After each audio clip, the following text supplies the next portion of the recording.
पश्चिम महाराष्ट्रातील महत्त्वाचं आर्थिक सत्ता केंद्र मानल्या जाणाऱ्या कोल्हापूर जिल्हा दूध उत्पादक संघ म्हणजेच गोकुळच्या 2026च्या निवडणुकीची प्रक्रिया सुरू झाली आहे।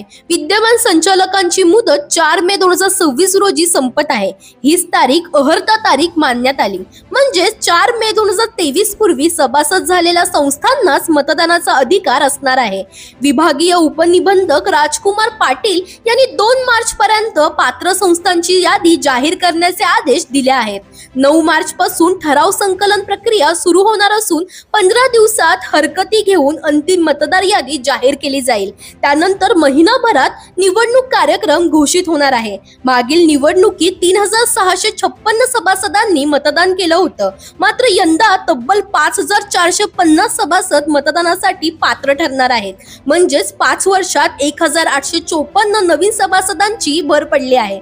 सत्तांतरानंतर नव्या सभासद नोंदणीचा धडाका लावण्यात आला होता। आता हेच 1854 वाढीव सभासद कुणाच्या पथ्यावर पडणार ही निवडणुकीतील निर्णायक मुद्दा ठरणार आहे।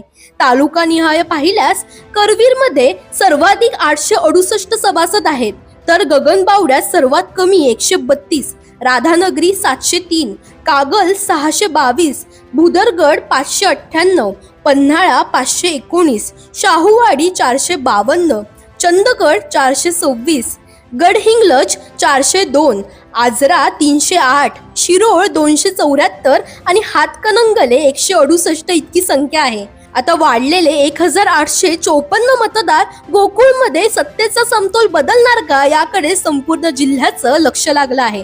दरम्यान तुम्हाला अशाच पॉलिटिक्स रिलेटेड अपडेट्स हव्या असतील तर इंडिया लीडरला फॉलो करायला विसरू नका।